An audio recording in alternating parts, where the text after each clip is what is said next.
en el subfilo mástico.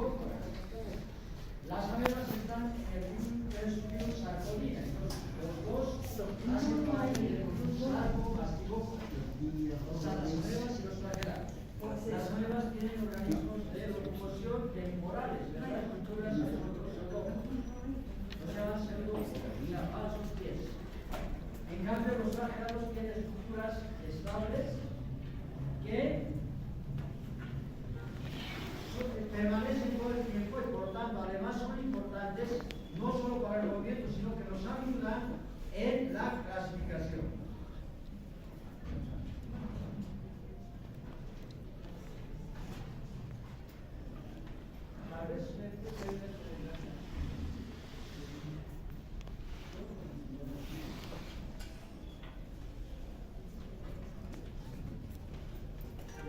Entonces, son útiles para la clasificación, es decir, la morfología del parásito, es decir, qué características tiene, cuántos flagelos, dónde están localizados los flagelos, etc. No sirve para conocer las especies, porque hay varios flagelados en el tubo digestivo. Nos vamos a referir muy poco a aquellos que no tienen mucha importancia por varias razones. Uno, porque se encuentra en la cavidad oral, y es Trichomonas tenax.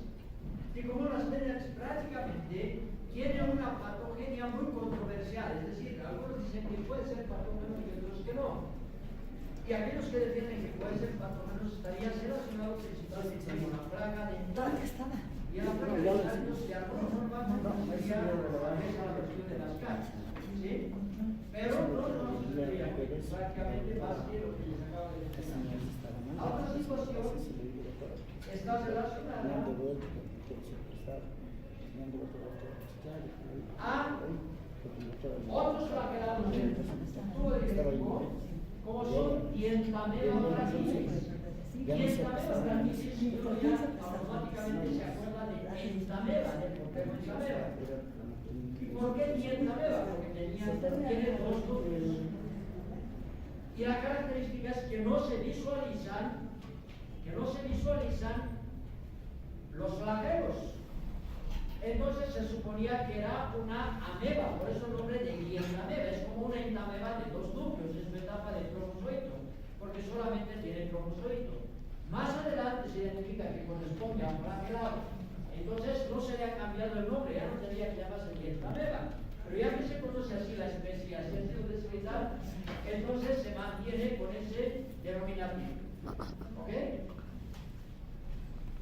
Existen otros que son relativamente frecuentes, como es Chilomastic mesnil o Chilomastic mesnil, que tiene estadio de trofozoite y tiene estadio de quiste, y por lo tanto es importante porque se puede encontrar en muestras fecales y hay que hacer el diagnóstico diferencial con Yardia.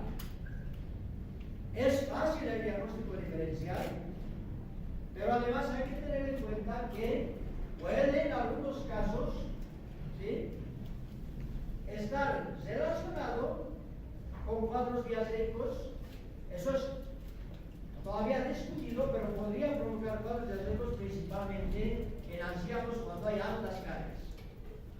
Por lo general lo mencionamos como un parásito no patógeno, pero tomen en cuenta este detalle.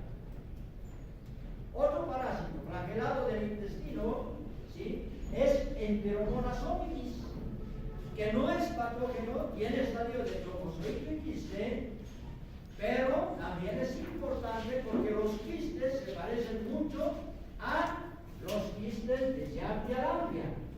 Por lo tanto, importante, puede ser que algunos laboratoristas inexpertos confundan y den como resultado Yardia lamblia, y sin embargo lo que están observando es Enteromonas hominis. Hay otro parásito que es Xenorthamonas intestinalis, que también tiene quiste y trofozoito y puede ser confundido con Yardia lamblia. En resumidas cuentas, hay varios flagelados infiltrados del tubo digestivo que o no tienen, o tal vez pudiesen tener alguna acción patógena que pueda provocar enfermedad, que por lo general están reportados como parásitos saprófitos, vale decir, viven en el intestino, se nutren de los desechos que hay en el intestino y no provocan enfermedad. Pero la importancia es que estos pueden ser confundidos con el parásito protozoario flagelado del tubo digestivo que provoca enfermedad con frecuencia, principalmente en los niños. Y ese parásito importante es Giardia intestinalis, Giardia lamblia o Giardia duodenalis. ¿Y por qué tantos nombres? Primero duodenalis porque se encontró en el duodeno, ¿sí? En necrópolis, en pacientes que habían, personas que habían fallecido. Primera cosa. Segunda cosa, ¿por qué intestinalis? El duodeno es parte del intestino y fue el primer nombre con el que se describió esta especie. ¿Y por qué Giardia lamblia? Porque es, en otra descripción la denomina Giardia lamblia ya no por la localización, sino dedicada a un investigador. Lamblia viene del apellido de un investigador. Ahora, ¿por qué mantenemos Lamblia? Porque es el nombre que más se ha utilizado. ¿Cuál es el nombre más correcto? Debería llamarse Giardia intestinalis, es decir, se llama Giardia intestinalis, pero como la mayoría de los libros, la mayoría de los programas manejan lo de Giardia lamblia, nosotros manejamos principalmente este nombre. ¿Ok? Ustedes pueden utilizar cualquiera de los tres, pero es el mejor Giardia intestinalis o Giardia lamblia. Bien.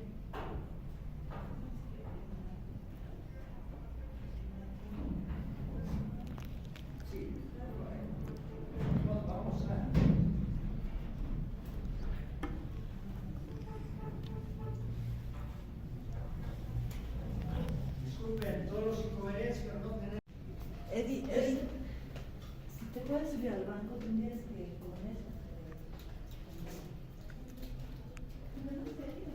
Ese flagelado de importancia médica, que es uno de los más importantes en muchos países, inclusive del primer mundo, es todavía un parásito que preocupa. ¿Sí? Y se trata, ya decíamos, de Giardia lamblia o Giardia intestinalis. Entonces, ese es un parásito que, visto de frente, es grifón. Visto lateralmente, tiene forma de cuchara.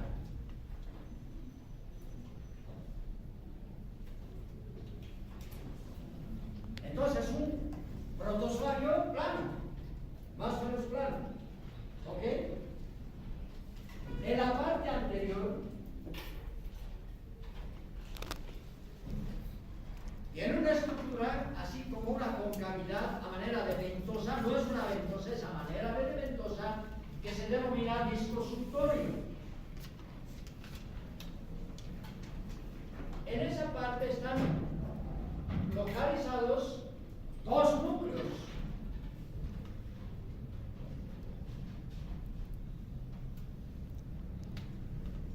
Entonces pareciera que estoy haciendo un dibujito, ¿verdad? Así de algo bonito. De hecho, es uno de los parásitos más bonitos.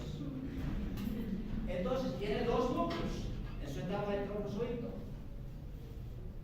Tiene un axostilo, una estructura que le sirve de sostén longitudinal, que se proyecta hasta la parte posterior y sale del cuerpo. Tiene unos cuerpos mediales, ¿verdad? Cada vez más bonito, ¿no? Hay que ser los siguientes. Tiene dos flagelos anteriores que se entrecruzan y emergen por la parte anterior. Tiene cuatro flagelos mediales y dos flagelos posteriores. Más bonito, ¿no?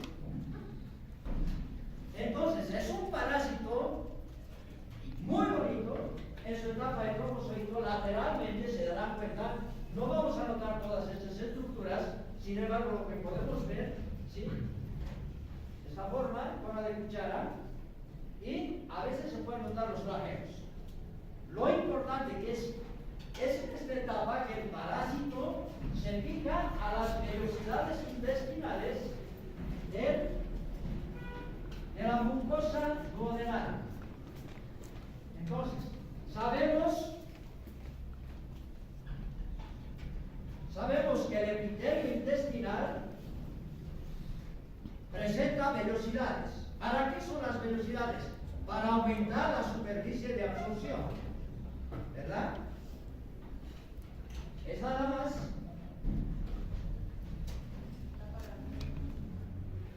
yo que sé, esto, La situación ocurre con las velocidades intestinales. En menos espacio, una mayor superficie de absorción. Y no solamente de absorción, el epitelio intestinal es muy importante para los procesos de digestión. Entonces, lo que comemos, pues no se absorberá si no se digiere. Y la digestión empieza en la boca. Y es más, ya hay una ayuda inclusive. Imagínense un pedazo de carne, empiezan a pedacear la carne, pues estamos ayudando a la digestión porque esos pedazos de carne, al masticarlos, se harán más pequeñitos. Y empieza la secreción a nivel de la cavidad oral, por ejemplo, de las glándulas salivales. Y en las glándulas salivales, ¿qué hay? Principalmente está la amilasa salival que actúa degradando los azúcares. Después, ahí ha habido masticación, proceso mecánico, más el proceso químico con la amilasa. El esófago solamente es de paso, llega al estómago y en el estómago continúa la digestión por el ácido clorhídrico, ¿sí? Y otras sustancias que se secretan a nivel del tubo, perdón, del estómago, ¿sí? Estas sustancias van a digerir los alimentos y vamos al duodeno. Y ahí es lo más importante. El duodeno es una de las partes más importantes del tubo digestivo y debemos entrar necesariamente en fisiología. A pesar de que el duodeno es así tan chiquito como lo que les estoy mostrando, en longitud, es sumamente importante por varias razones. En el duodeno desembocan dos conductos. El colédoco es importante en los procesos de digestión. Y se secretan enzimas que actúan sobre las grasas. La enzima más importante que actúa sobre las grasas es la lipasa pancreática. Las grasas no se absorben si no actúa antes la lipasa. Por lo tanto, importante en la absorción, en la digestión de grasas. Se secreta una enzima que actúa sobre los hidratos de carbono. Entonces ahí está la amilasa pancreática, es decir, complementa lo que ha empezado a nivel de la cavidad oral. Y vienen otras enzimas que son las proteasas o proteinasas, que actúan degradando las proteínas. ¿Y cuáles son esas? ¿Sí? La tripsina, el quimiotripsinógeno, que se transforma en tripsinógeno, y la carboxipeptidasa.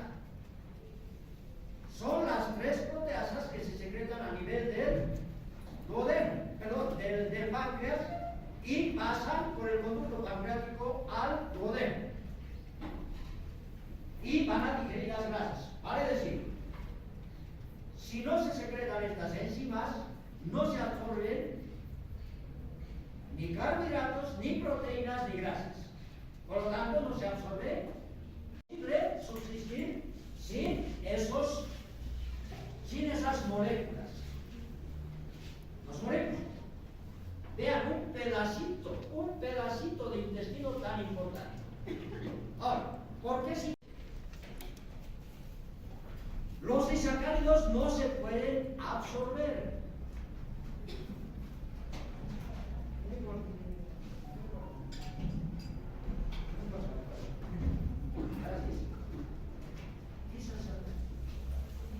Disacáridos, azúcares de cadenas largas.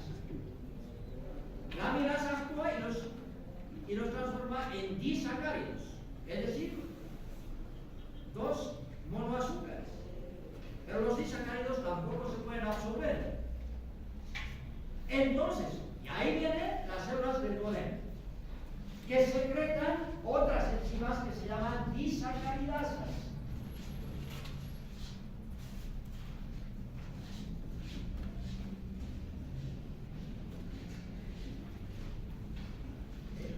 Disacaridasas. ¿Sobre qué actuarán las disacaridasas? Sobre los disacáridos. Los hidrolizan y los transforman en monosacáridos. Y recién los monosacáridos se pueden absorber por las células epiteliales del Y1 y del I1. Por lo tanto, vean la importancia del duodeno en los procesos de digestión. Y viene aquí un aforismo. De todos los nutrientes que ingerimos, solamente se absorben los que se digieren. Y por lo tanto, el aspecto importante del duodeno. Entonces, a nivel del duodeno, se secretan las disacaridasas y entre las disacaridasas hay varias. Una de las más importantes es la lactasa. ¿Por qué? Porque la lactasa actúa sobre el azúcar más importante, sobre todo en los primeros años de vida. ¿Cuál es el azúcar más importante? La lactosa que está presente en la leche. ¿Ok? ¿Qué es un disacárido? ¿Cómo está compuesta la lactosa? Galactosa. Glucosa. Muy bien. ¿Sí? La lactosa es el disacárido de la leche por acción de la lactasa. La lactosa es la leche, el azúcar de la leche. La lactasa es la enzima que va a transformar la lactosa en glucosa y galactosa. ¿Sí? La glucosa se absorbe y la galactosa también. Si no hubiese lactasa, pues no se absorbe. Y hay otras disacaridasas que actúan sobre otros disacáridos. No voy a entrar en todos los detalles, con esto es suficiente. Pero vean, más tarde es una clase de fisiología porque estamos obligados a manejar fisiología en él. Ahora, ¿dónde se secretan las disacaridasas? En los enterocitos del duodeno. Ahora, ¿qué pasa con Giardia lamblia? Giardia lamblia tiene como hábitat, les decíamos, se adhiere a la superficie del epitelio duodenal por un mecanismo más o menos complejo que está compuesto por el disco suctorio, ¿sí? Y por los flagelos. No es que se agacha con los flagelos, sino que existen unos procesos que hacen que aumenta la citoadherencia del parásito hacia el epitelio entre el disco suctorio y los flagelos. Procesos biofísicos. ¿Ok? Ahora, y aquí viene lo importante. Este parásito que está ahí, y en este pedacito de intestino,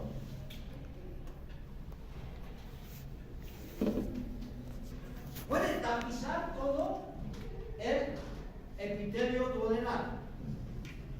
Y entonces, mire, antes, ojo, ¿qué me han dicho cuando yo fui alumno de esta cátedra? Decían que el parásito al tapizar, vean, más o menos esto, ¿verdad?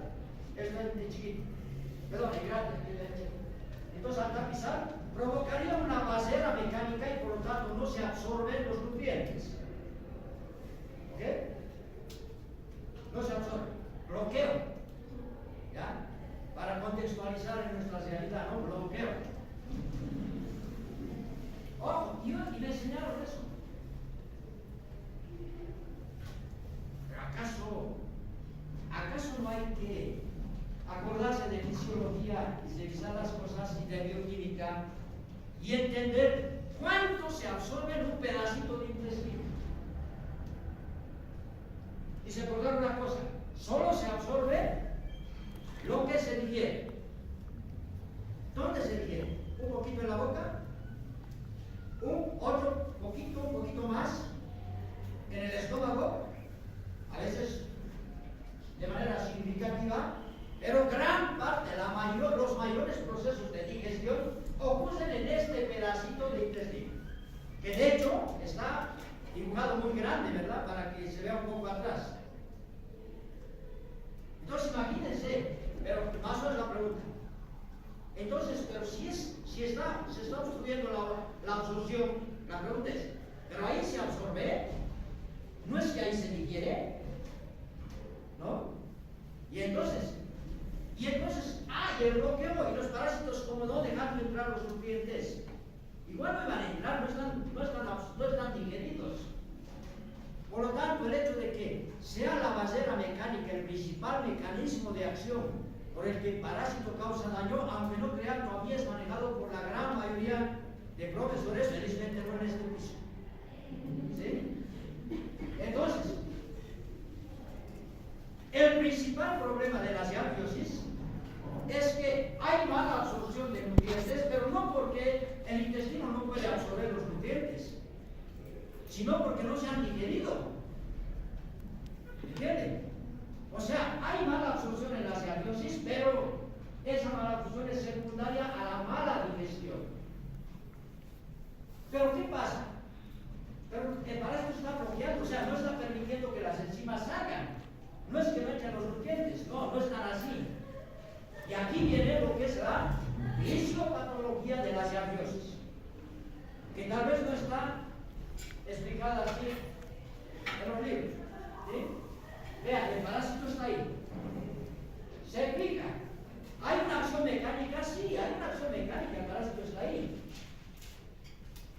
Esa acción mecánica inicia, además, por la secreción de varias moléculas.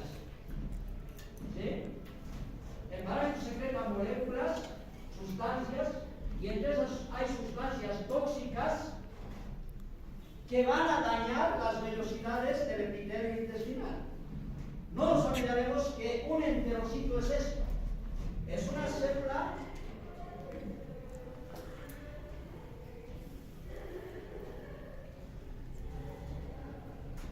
y en su núcleo y su parte apical tiene lo que son las microvellosidades, ¿verdad? Entonces, en la mucosa del intestino hay vellosidades, como es ese agua así, azulado, ¿verdad? Pero cada célula también tiene sus microvellosidades. Entonces, imagínense el parásito aquí, las sustancias que se secretan, entonces el parásito ejerce una acción tóxica. Esas moléculas, esas sustancias tóxicas, pues van a dañar al hepatocito. Perdón, al enterocito, muy bien, gracias por eso. Al enterocito, ¿ok? Lo daña. Pero no es una célula, ¿verdad? Es un tejido, aquí está. Porque ustedes imagínense que aquí están las células, cada una en otro color. Cada una de estas, así en color celeste, es un enterocito. Entonces vean, es aquí. Y el parásito está aquí. Entonces no está dañando una célula, está dañando el tejido. Por lo tanto, el tejido dañado, ¿qué pasa con el daño en el tejido? ¿Qué ocurre? ¿Cómo se responde el organismo? Se inflama, entonces hay una acción tóxica y proinflamatoria. Se inflama. esa inflamación va a provocar dos cosas. La más importante es que estas células inflamadas luego mueren.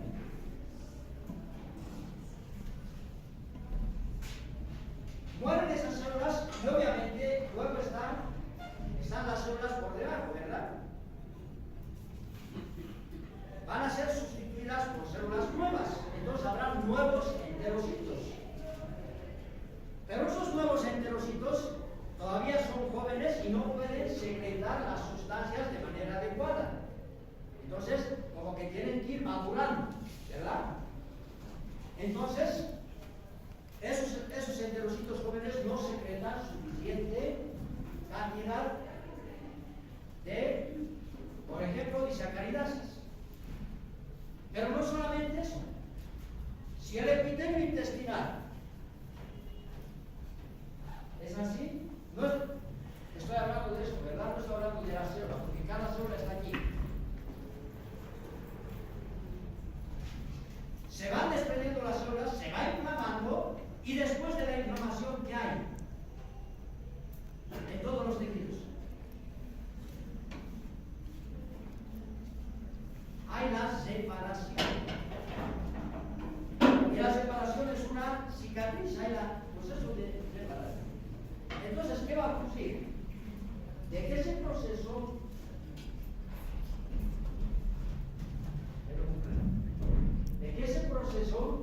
va a hacer que estas velocidades se aplanen. Entonces, de lo que era así, vean. Entonces hay aplanamiento y atrofia de las velocidades intestinales. Por lo tanto, ¿qué significa eso? Que hay menor superficie de absorción, hay menos enterocitos, y los enterocitos que hay no funcionan bien. ¿Por qué? Porque son jóvenes.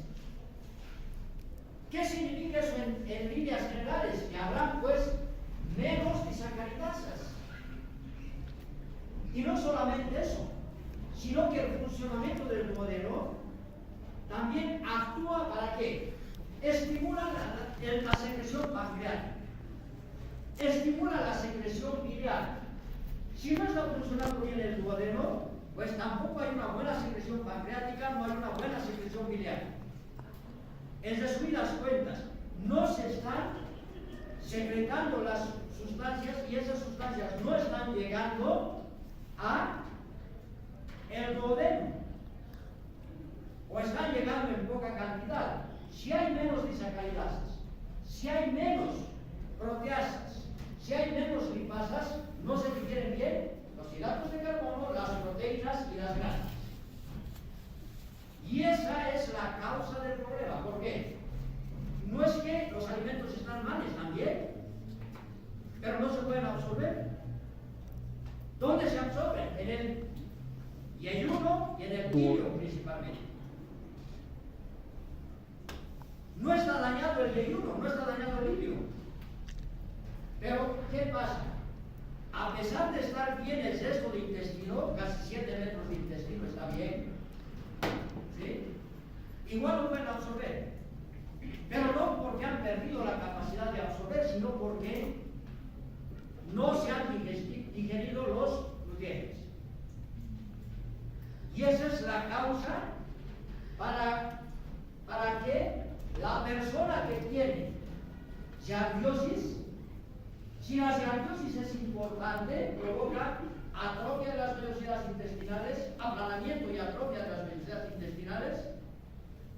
Eso provoca una digestión inadecuada, por lo tanto no se pueden absorber los nutrientes, ¿sí?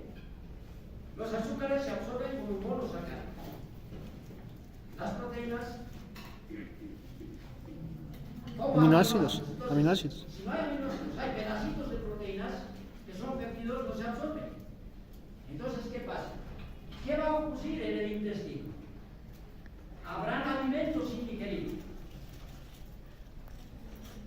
¿Qué va a ocurrir? No nos olvidaremos que hay la microbiota intestinal. Y en la microbiota intestinal unos unos grupos de bacterias muy importantes son los lactobacilos. Los lactobacilos que actúan digiriendo principalmente las grasas, perdón, los hidratos de carbono. ¿Sí? Hay hidratos de carbono que no se han digerido, que no se han absorbido, por lo tanto, los lactobacilos actúan sobre estos, aprovechan los hidratos de carbono que no se han absorbido, y eso provoca la producción de gas. Imagínense gas en el intestino. Entonces, ¿qué pasa con el intestino? Se hincha. Hay distensión abdominal. ¿Por qué? Por acúmulo de gas. Imagínense, es como inflar un globo. No nos olvidaremos que en el intestino una de las paredes es la serosa. Y en la serosa están las terminaciones nerviosas. Por lo tanto, el intestino se distiende, hay distensión abdominal, ¿verdad? ¿Qué más? Después de eso, ¿qué hay? Dolor. Dolor porque están las terminaciones nerviosas libres. Entonces, distensión abdominal, dolor. Pero no nos olvidaremos que además en el intestino hay nutrientes que no se han absorbido. Esos nutrientes ejercen una atracción a los líquidos. ¿Cómo se llama eso? ¿Ah? Biofísicamente, ¿qué es eso? Ósmosis. Hay ósmosis, presión osmótica. Entonces, los nutrientes que no se han digerido jalan agua al intestino y además hay agua. Entonces, ¿qué hay en el intestino? Gases, alimentos que no se han digerido y agua, más agua. ¿Cuál es la respuesta fisiológica para un tubo digestivo que está lleno de cosas? Peristaltismo. Entonces hay peristaltismo. Y esto está sucediendo en el intestino alto. No está en el intestino grueso como en el caso de la bebiosis. Entonces, eso se traduce en distensión abdominal, dolor abdominal y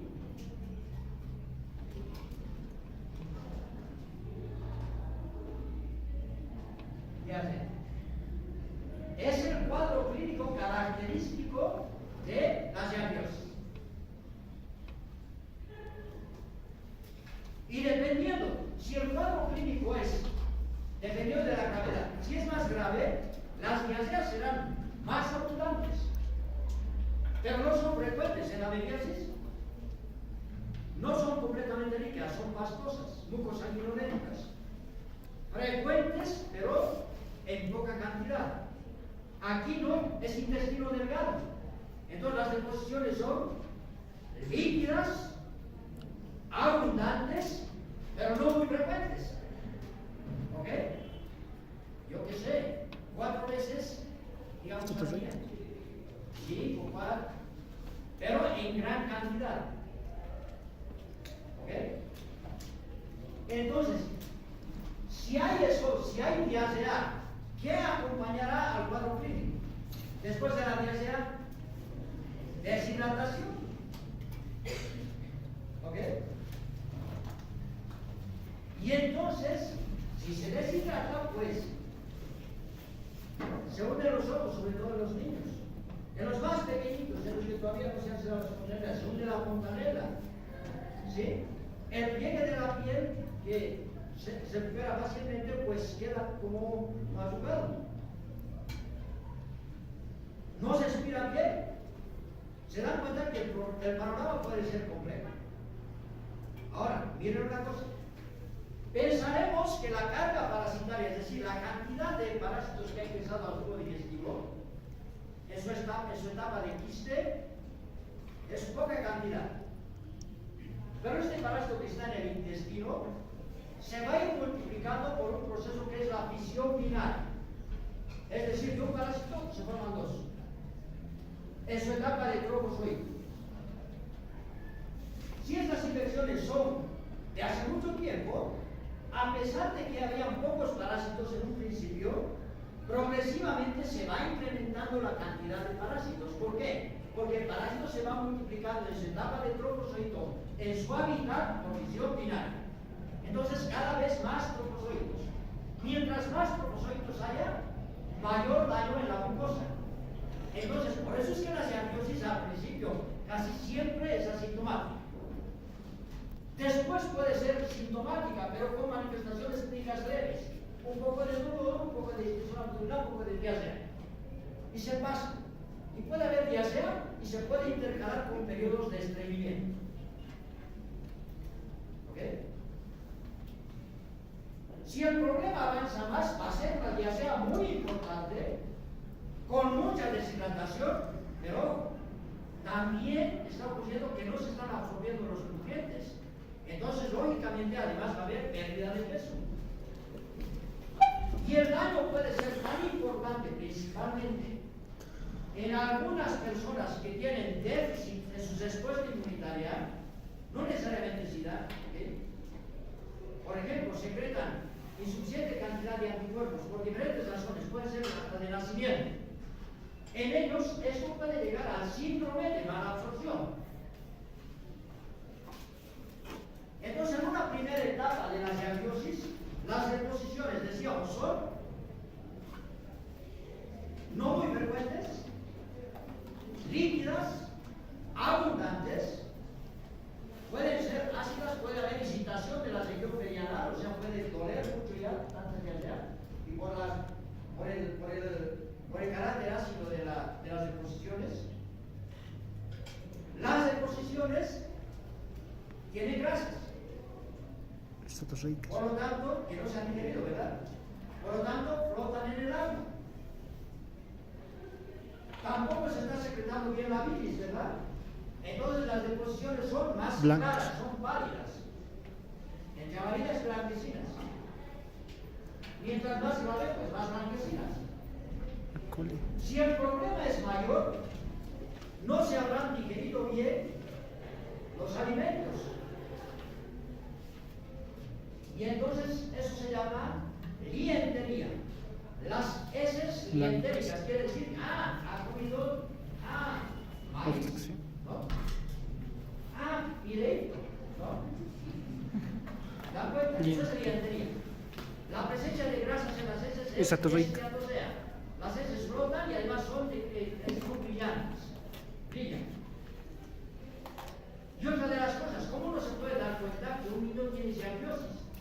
Entra al baño y si ustedes entran después, hay un mal olor muy importante, porque las deposiciones están acompañadas de mal olor por los gases. ¿Ok? Entonces imagínense, ustedes pueden ayudar en sus familias, por ejemplo, ha entrado al baño, después ha entrado un chiquito, cualquiera. Y un olor muy desagradable. Dice, podría ser cianiosis. Hablan con su mamá o de pronto es su hermanito, no sé. La siguiente vez que entre al baño, que no suelte el agua. ¿Por qué? Porque se van a fijar y las heces pueden estar flotando. Y además pueden ser pálidas.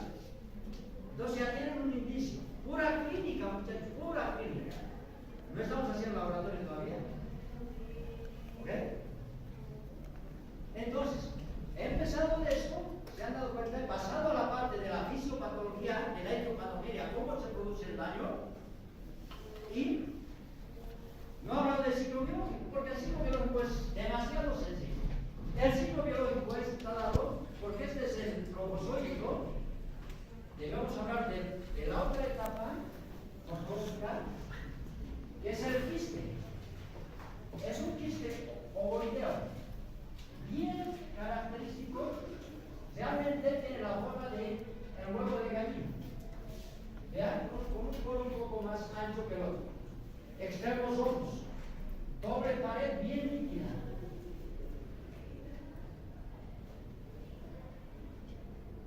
¿Sí? 2 a 4 flagelos. Perdón, 2 a 4 núcleos. 2 a 4 núcleos. Al principio son 2 núcleos.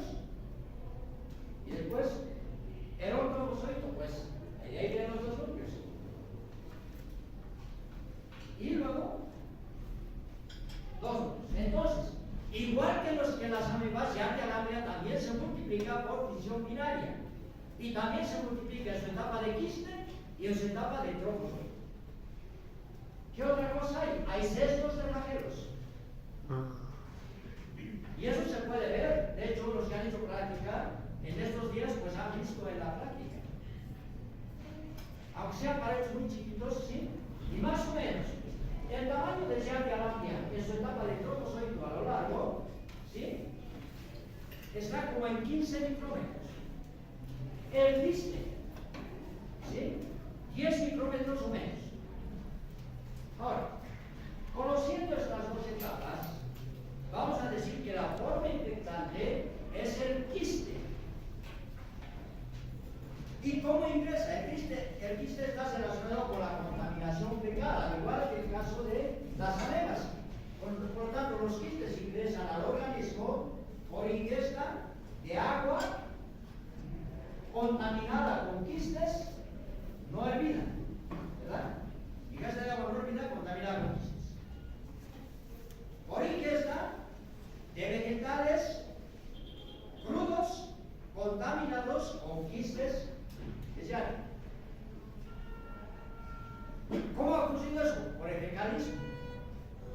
¿Ok? Entonces ingresan los quistes. De un quiste, ¿cuántos trofozoides salen? 2. La cubierta del quiste se reblandece por el ácido clorhídrico, por la secreción gástrica, ¿verdad? Entonces, se reblandece, salen los trofozoides y ya están ahí, en duodeno y en su hábitat. Se fijan a su hábitat y se multiplican por fisión binaria. Un ciclo demasiado sencillo. En las S se eliminan los quistes. Los quistes son las formas infectantes, por lo tanto no tienen que madurar los quistes en la pieza. Ya son infectantes. Entonces, por fecalismo pueden contaminarse las aguas y los vegetales. Y las moscas pueden ayudar en su dispersión, ¿verdad? Si se posan en las heces y luego un pan, una manzana, etc. Entonces, eso es heteroinfección. Y hemos dicho cómo ocurre la heteroinfección, ¿verdad? Ingesta de agua y vegetales contaminados. Obviamente ni siquiera crudos o sin hervir las aguas, ¿no?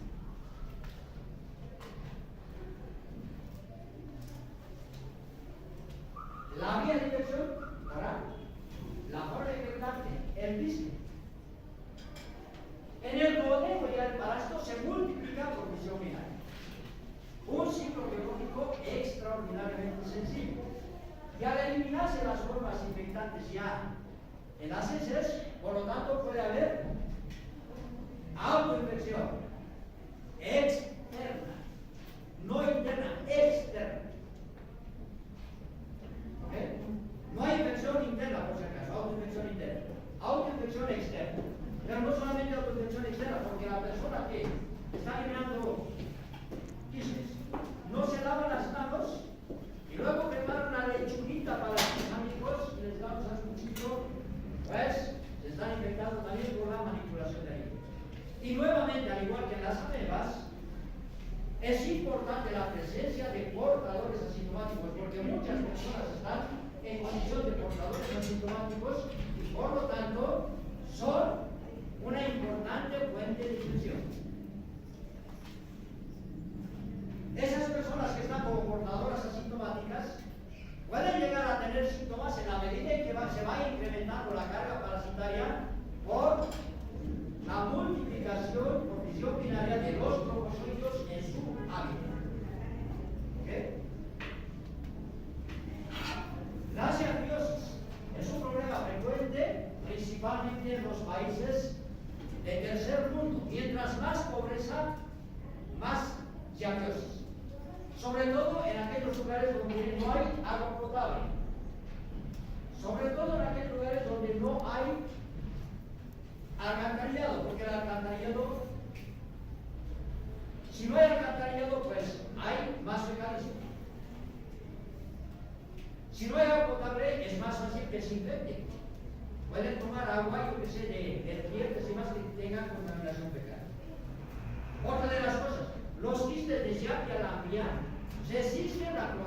del agua. Entonces no es suficiente la cloración. Por lo tanto, recomendación: hiervan inclusive el agua que obtienen de grifo. Porque no nos olvidemos que no toda el agua de grifo es agua potable. A veces han conectado, hay una toma de agua hacia arriba y solamente es la tubería y están recibiendo agua que no ha sido tratada. Entonces hay que reducir.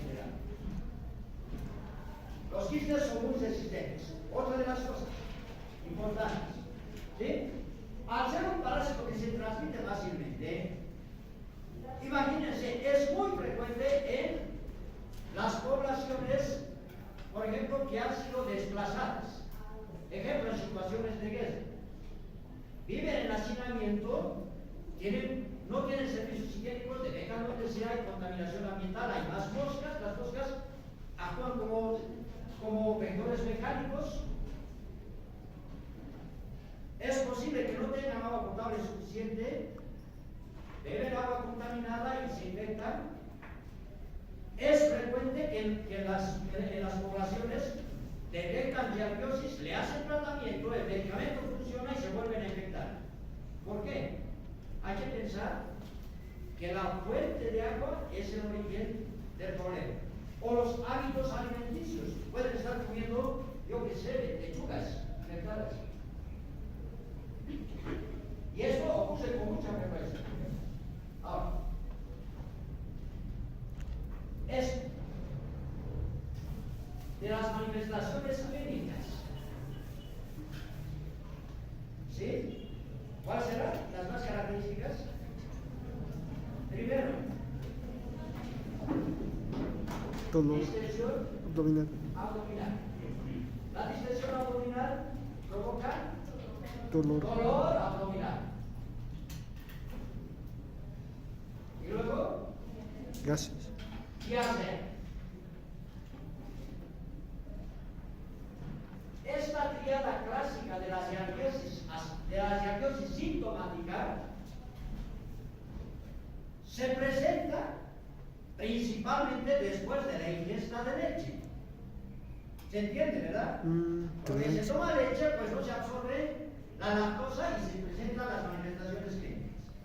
Entonces, sobre todo esto se presenta en niños. Entonces, un niño que tome leche Intolerante a la y lactosa. después se hincha la barriga, le duela y tenga diarrea después de la ingestión de leche, eso es lo que se conoce con el nombre de Intolerancia a la lactosa. intolerancia a la lactosa. Lactosa. Y esa es una condición muy frecuente en diferentes partes del mundo, principalmente en los países pobres. Una situación muy frecuente en nuestro país. Cuando nosotros empezamos, cuando yo terminé la universidad, trabajé en un proyecto que se llama Desayuno y Salud Escolar. Estaba empezando a dar el desayuno escolar. Ahora el desayuno escolar son varias cosas, ¿no ves? Yogur, frutas, pan, hay varias. Calentitas, ¿no? Antes, ¿qué era el desayuno escolar? Pan y una bolsita de leche. ¿Qué es el pan? Carbohidrato. ¿Y la leche? Lactosa. ¿Qué le estamos dando al niño? Entonces, nosotros íbamos a controlar en las escuelas del alto todos los días. No a todas las escuelas, ¿no? Nos repartíamos, éramos varios, y hacíamos el examen a los niños para ver si tenían enfermedades. Pero, y había el recreo. En el recreo, el desayuno escolar. Íbamos al baño, porque nosotros también necesitamos ir al baño, ¿no? Íbamos al baño y veíamos bolsitas de leche vacías en el baño. Y decían, ¿por qué vienen a botar al baño las bolsitas? Nos percatamos que los niños no querían tomar leche. El pan se lo llevaban a su casa, tampoco lo comían, y tiraban la leche, la vaciaban ahí. ¿Por qué? Tenían Porque nerviosis. luego les dolía, Es causa se de les eso. hinchaba la barriga, le dolía y además les provocaba diarrea. ¿Por qué? Y hacemos un estudio Tenían de nerviosis. parásitos intestinales. Y entre el 20 y el 40% de los niños tenían diabetes. ¿Se dan cuenta? El error. Queríamos ayudarle con su nutrición, que les va bien, y le estamos causando un daño. y hemos sido comunicados durante mucho tiempo que había ahí algún problema. Entonces, tal vez nos han creído, no queremos decir que nosotros hemos contribuido a que esto cambie, ¿no? Porque estamos hablando como hace 3 años atrás. Pero dense cuenta que esta no es una situación frecuente. ¿Okay? Y eso puede estar ocurriendo de manera sin que se den cuenta, inclusive en las familias. Este chiquito no quiere tomar leche, no le gusta la leche, ¿no? Y el médico no quiere que darle leche, señor, usted es el mejor alimento. Y si quiere diabetes. Y lamentablemente en nuestro país hemos aprendido a creer que la diabetes es normal. A tal punto que ese diagnóstico le dan el tratamiento. ¿Cómo se hace el diagnóstico? Buscando principalmente quistes en las heces. ¿Por qué procedimientos? Por examen poco parasitológico, Sería con técnicas de sedimentación. ¿Cuál es la mejor técnica? Más barata. Por gasolina. La de dicho no modifica. podemos porque es más cara y sustancias controladas.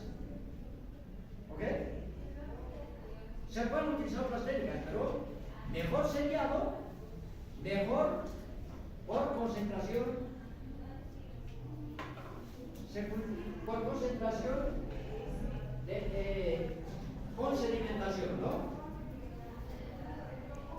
Ojo, si las deposiciones son diaseicas, hagan, la idea es ver cromosómitos también.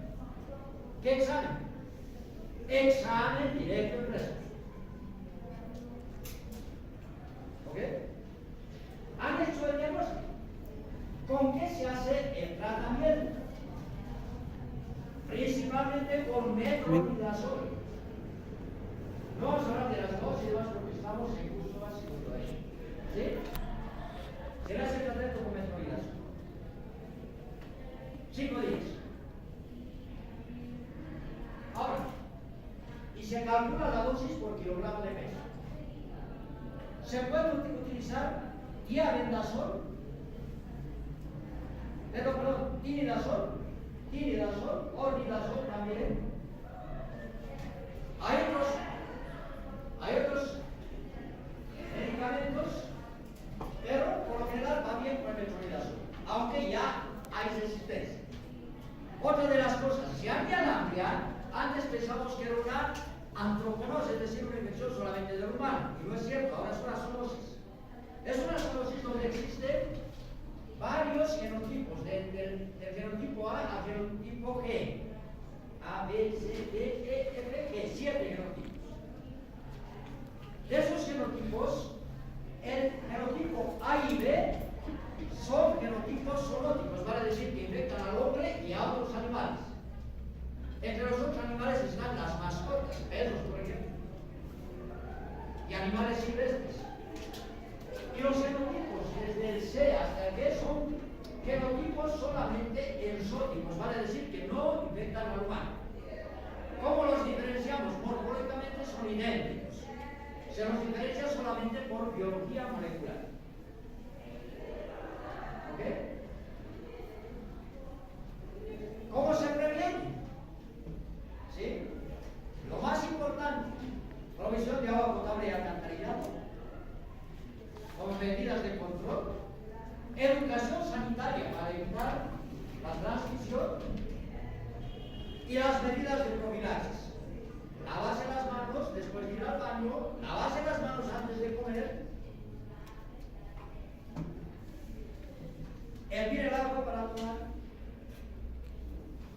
lavar bien los vegetales que se van a consumir crudos, ¿sí? Cubrir los alimentos para que las moscas y las cucarachas no se posen sobre ellos, sobre efectos mecánicos. Todo similar a las abejas. ¿Cuál es la frecuencia de cianobiosis en Bolivia? Varía bastante, pero para darles un promedio, desde 10% hasta 40 o 50% dependiendo de los lugares. ¿Se puede hacer desparasitación masiva de la giardiosis? No, porque el tratamiento no es una sola dosis, sino son varias dosis.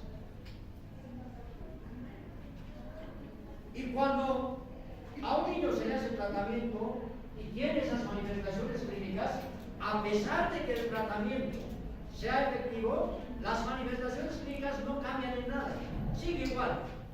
¿Por qué?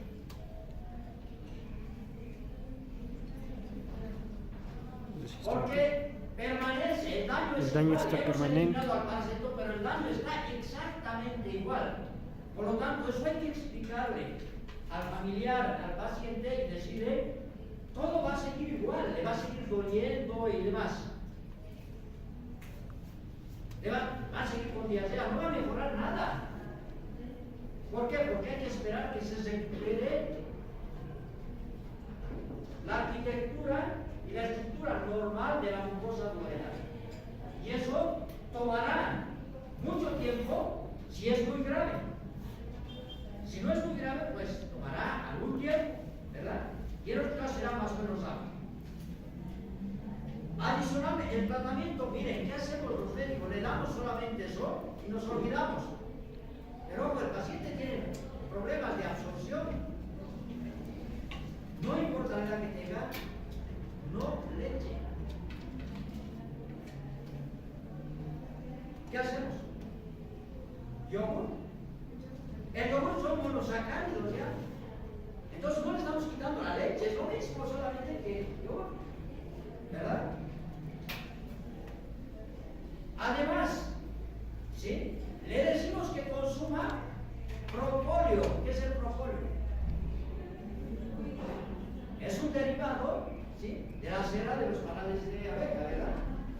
Entonces, y los humanos han mostrado una cuestión extraordinaria, ayuda en la recomposición del epitelio duodenal. Y eso es cierto. ¿Ok? Entonces, le damos una dieta, no solamente ya no leche, sino disminuimos la cantidad de hidratos de carbono, ya no pan, ni galletitas, ni nada. Entonces tiene que ser una dieta hipocalórica, con pocos hidratos de carbono. Tiene que ser una dieta más rica en proteínas, y no en proteica.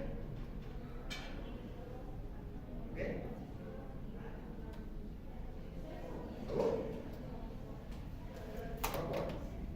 Ejemplo, yo tenía una pacientita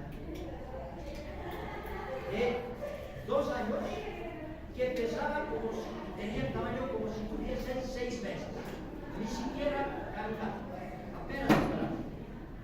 Tenía giardiosis grave, aparte del medicamento, con yogur y con propóleo, pues en poco tiempo estaba del tamaño y de la edad, perdón, del tamaño y del peso que le correspondía para la edad. Le estoy poniendo un ejemplo, el caso más extremo. Y así como eso hemos tenido muchos. Que el médico no solamente entienda, que no se equivoque de pensar que la giardiosis es una cuestión normal. Que sea frecuente no hace que sea normal. Debemos pensar en todo lo que le va a afectar a alguien. Si no actuamos tempranamente, pues el niño va a tener desnutrición crónica y eso se manifiesta con talla baja. ¿Ok? La giardiosis no es una cuestión normal. Será frecuente, pero no es normal. No es suficiente el antiparasitario. Hay que contribuir a la recuperación histológica, ¿verdad?, a nivel de la mucosa. ¿Y para qué? Para que haya una rehabilitación nutricional. Entonces, en la medida en que vayas recuperando este tejido, que no lo vamos a ver, no le vamos a hacer biopsias para ver cómo está.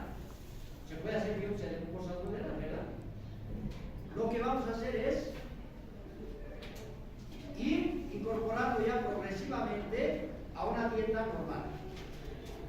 Otras formas de diagnóstico.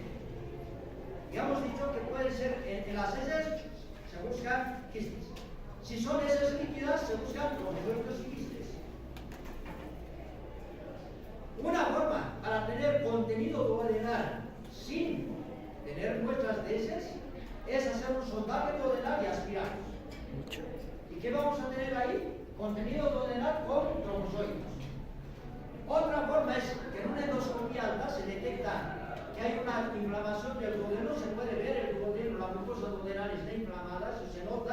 los endoscopistas se dan cuenta, no ven al parásito, pero pueden tomar una biopsia. Toman una biopsia, colorean la biopsia y van a informar al parásito y con las alteraciones en la glucosa. La glucosa va a estar atrofiada y aplanada. Y además va a haber infiltrado inflamatorio. ¿Ok? Y antes, en algunos lugares donde hay una cápsula, de las cápsulas que ustedes conocen, pero en lugar de que en el interior haya medicamento, había un hilo de nylon. Entonces tragaban, se dejaba el hilito aquí afuera, tragaban el hilo, pero la cápsula y se blandecía la cubierta y el hilo llegaba hasta el duodeno.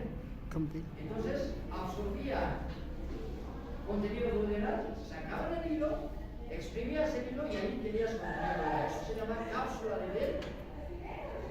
Cápsula de Bell. O enterroides.